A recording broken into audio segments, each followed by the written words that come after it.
Vamos entender nesse vídeo aqui tudo que está fazendo o Lula ter uma queda absurda nas pesquisas de intenção de votos para a eleição de 2026 e vamos entender que tudo também que está fazendo o Flávio Bolsonaro tá disparando absurdamente nas pesquisas de intenção de votos para 2026. Bom, meu nome é Vitor Hugo e vamos entender toda essa situação aqui agora. Se liga aqui nesse gráfico porque recentemente saiu uma pesquisa apontando que num possível segundo turno entre Flávio Bolsonaro e Lula, a intenção de votos no Flávio Bolsonaro está superior. Segundo a pesquisa, a intenção de votos no Flávio Bolsonaro está de 44,4%, enquanto isso, a intenção de votos para o Lula está 43,8%, é uma diferençazinha pequena, uma diferençazinha mínima, mas mesmo assim o Flávio Bolsonaro ainda está bastante na frente. Mas se liga aqui nesse gráfico, porque esse gráfico aqui vai mostrar umas paradas muito importantes para a gente. Se liga aqui no Lula. Começou aqui lá em outubro com 46% dos votos, foi para 45, foi para 44, teve uma subidinha aqui em janeiro e voltou a cair agora em fevereiro. Mas olha aqui a intenção de votos do Flávio. 37, 38, 41, 42 e agora bateu seu auge em 44. A intenção de votos do Lula está diminuindo cada vez mais, enquanto isso a intenção de votos do Bolsonaro, do Flávio Bolsonaro, só está aumentando. Mas agora vamos entender os motivos, vamos entender tudo que está fazendo o povo perder o interesse de votar no Lula e querer cada vez mais votar no Flávio Bolsonaro agora nas eleições de 2026. Se liga aqui, Flávio Bolsonaro surge numericamente à frente de Lula pela primeira vez, 44,4% das intenções de votos com Flávio Bolsonaro contra 43,8% de intenção de votos no Lula. E olha aqui, o que é muito importante aqui, a gente perceber que lá em outubro o Lula estava com 10% a mais de intenção de votos do que o Flávio. E se liga aqui, ó, o gráfico do Lula só foi caindo, enquanto isso do Flávio só foi aumentando. Mas isso tem motivo, tem certas coisas que estão acontecendo e estão fazendo o povo perder o interesse de votar no Lula e vamos ver quais coisas são essas agora. Primeira dela, caso do Banco Master. Quando envolve dinheiro, todo mundo é atingido. Não importa se você é de direita, de esquerda, se você é de extrema direita, de extrema esquerda, de centro, anarcocapitalista, não importa. Você precisa de dinheiro. Quando mexe com dinheiro, atinge todo mundo, porque o Brasil está numa tremenda crise financeira. Tudo caro, real desvalorizando, grande parte da população vivendo de auxílio e isso incomoda todo mundo. E esse caso do Banco Master acabou afetando muita gente perdeu grana com o Banco Master, com o Banco Will. E aí quando mexe com dinheiro, a galera fica brava, porque não importa se você é de esquerda, de direita, você trabalha. Eu sei que a galera de esquerda às vezes não gosta muito de trabalhar, mas a grande maioria dos brasileiros trabalha. E aí, cara, imagina você trabalhar, dar duro o mês inteiro, ter que pagar imposto pra caramba, gasta grana no mercado, tudo tá caro, você vai lá com R$500, não consegue comprar nada, e aí um pouquinho de dinheiro que te sobra no mês você coloca no Banco Master e perde esse dinheiro. Não importa se você é de direita, de esquerda, não importa.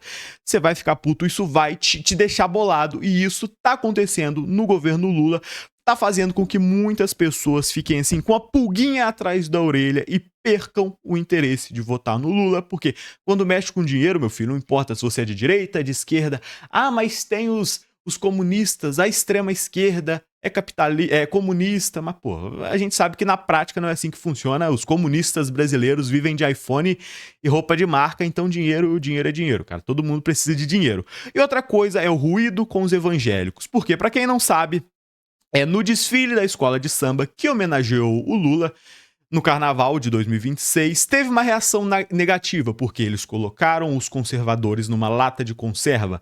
E tá bom, os conservadores não se importaram, porque os conservadores, que é uma crítica direta à galera de direita, essa galera realmente não tem interesse em votar no Lula. Mas os evangélicos têm. Existe muito evangélico que votava no Lula. O Brasil é um país extremamente cristão religioso e muitos evangélicos votavam no Lula, muitos evangélicos eram totalmente contra o Bolsonaro, mas depois dessa homenagem pro Lula e desse ataque direto, dessa sátira, dessa zoeira com os conservadores, com a família, porque eu não entendo também o interesse absurdo na desconstrução da família de governos de esquerda serem contra a família, mas também fizeram essa crítica. Os conservadores nem ligaram, porque os conservadores já não votam no Lula, mas evangélicos sim, ou seja, muitos evangélicos perderam o interesse de votar no Lula. Outra coisa, segurança como tentativa de narrativa. A galera de direita odeia crime organizado. A galera de direita não quer saber de crime e ninguém aguenta mais isso. Logo, muitas das propostas da galera da direita, ou seja, do Flávio Bolsonaro, que é acabar com a bandidagem, PL, antifacção, essas propostas estão chamando absurdamente a atenção da população que não aguenta. O tiozinho trabalhador que acorda cedo, pega ônibus lotado, não aguenta mais tentar ir pra casa e tá tendo um baile funk. Ou não aguenta mais ser assaltado, ninguém aguenta mais isso. E essa proposta da direita tá agradando mais a galera, porque ninguém aguenta mais o crime. Ninguém aguenta mais o crime organizado. Os roubos, cara, você entra, liga aí a televisão, cara, é roubo, ó, os caras, ó, é absurdo, cara, e a esquerda fala, não, taca pedra na cabeça do vagabundo, dá um bombom pro vagabundo, você tem que reeducar o vagabundo. Já a direita não, já a direita odeia vagabundo, quer acabar com tudo, ninguém aguenta mais a criminalidade. Então, a forma da direita lidar com a criminalidade já tá agradando mais a sociedade brasileira, porque ninguém aguenta mais o vagabundo sendo tratado como herói, é vítima da sociedade, ele não teve oportunidade na vida. Dá uma maçã pro vagabundo, dá uma caixa de bombom pra ele, ninguém aguenta mais isso. E não importa se você é de direita, de esquerda, se você for assaltado, você vai ficar puto. Não, se bem que eu já vi gente de esquerda falando que eles são vítimas, eles roubam porque precisam, mas, pô, essa narrativa da esquerda, da direita, a forma que a direita quer acabar com a criminalidade, tá agradando mais a população que não aguenta mais ser assaltada. Então o cara esquerdista, que, pô, vai lá, sofre um assalto, o cara fica puto da mesma forma, não importa se você é de direita ou de esquerda, se alguém chega forçadamente e leva o que você tem, você vai ficar puto. E outra coisa que tá reduzindo a intenção de votos no Lula é que a galera gosta muito da família Bolsonaro, então não é só Lula, é também Flávio. Ou seja, Lula é muito querido, a família Bolsonaro é muito querida, ou seja, eu não acho que o PT seja tão forte, eu acho que o Lula é absurdamente forte. Qualquer pessoa que venha pelo PT, que não seja o Lula, cara, é uma diferença absurda do que se vier o Lula. O brasileiro gosta do Lula, isso é verdade. O brasileiro não é...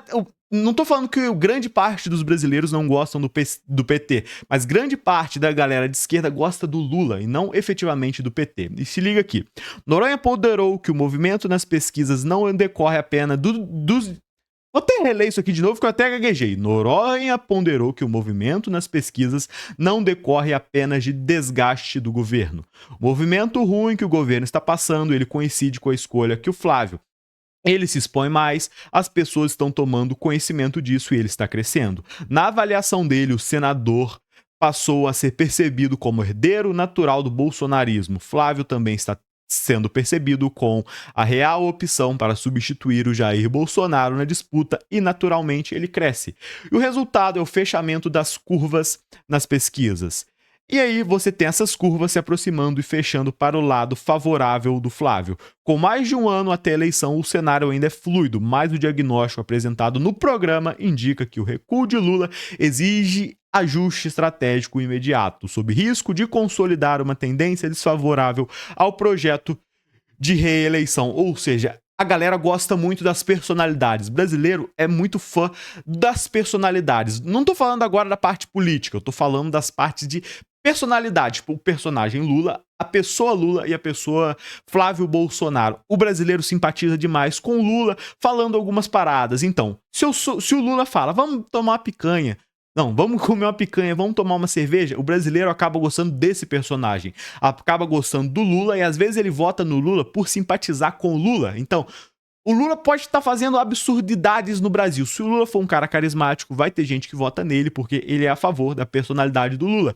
E com o Flávio, mesma coisa. Se o Flávio for um cara que se posicionar como amigão de geral, um cara gente boa, um cara humilde, uma coisa que o brasileiro gosta muito de falar, um cara humilde, carismático, Consequentemente, a galera tende mais interesse de votar nele. Eu não tô falando nem dos feitos dessas pessoas, do que eles fazem, como eles trabalham. Eu tô falando agora realmente disso.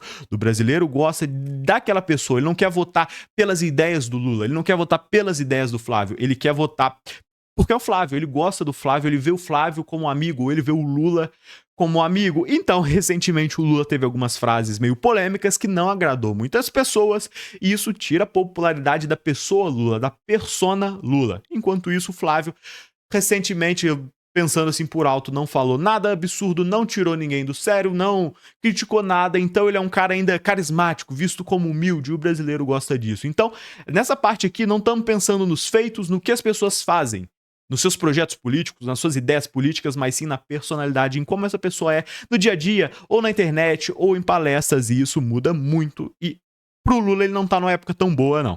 Pega uns discursos do Lula antigo, da época bem antigamente, sei lá, 2008, 2006, e pega uns de agora.